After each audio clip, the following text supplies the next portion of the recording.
सम्मानीय साथियों, वृद्धाश्रम उन बुजुर्गों के लिए आश्रय स्थल होते हैं या होने चाहिए जिनके घर में उनकी देखभाल करने वाला कोई नहीं होता।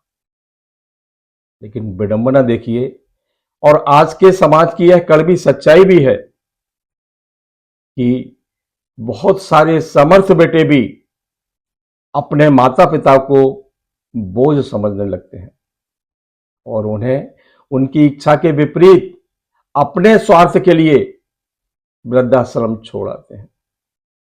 उन माता पिता को जिन्होंने उसका जीवन संवारने के लिए अपना सर्वस्व जीवन का होम कर दिया। इसी कड़वी सच्चाई से रूबरू कराती हुई, परिचित कराती हुई डॉक्टर आराधना निखरा की एक काव्य रचना है, वह अभागा बाप।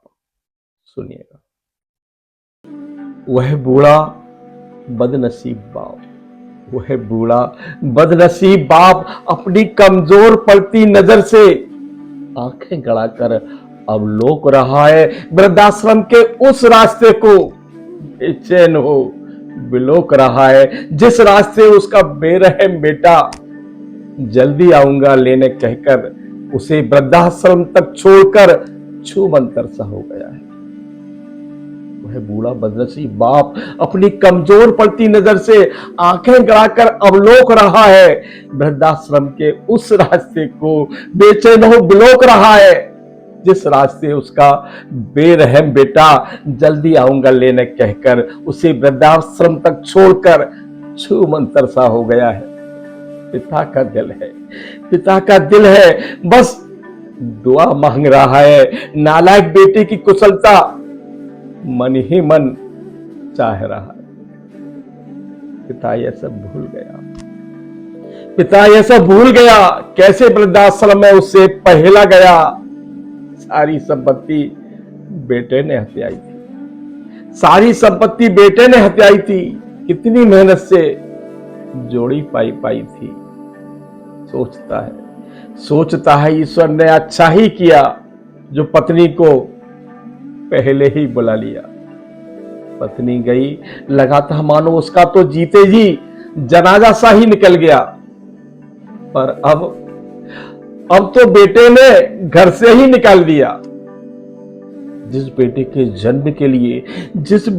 जन्म के लिए कितने देवी देवता पूजे ध्याए, जन्म पर औकात से अधिक के जाने किस किस को तोहफे लुटाए। परवरिश ऐसी महंगे स्कूल में पढ़ाया, खुद कटौती की, बच्चे को मन का दिलाया।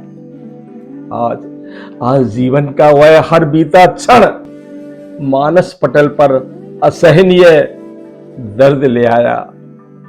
पीस दे रहा है वो दुर्दिन, शायद मैं ही समझ न पाया। अपनी बेबसी पर चेहरे पर दर्द उभर आया। ओह कैसे वह मुझे मेरे ही घर में ना रख पाया। श्रवण कुमार के देश में ये नालायक कहां से आया है। खैर मैं इन दुखों को नियतिमान भुगत लूंगा, बेटे के कुकृत्य को भाग्य लिखा जान लूंगा। मैं मर्जी से आया हूं कह उसे भर्त्सना से बचा लूंगा। एक बार, बस एक बार उसे नजर भर के देख लूं, प्राण त्याग दूंगा। बस एक बार उसे नजर भर के देख लूं, प्राण त्याग दूंगा। धन्यवाद।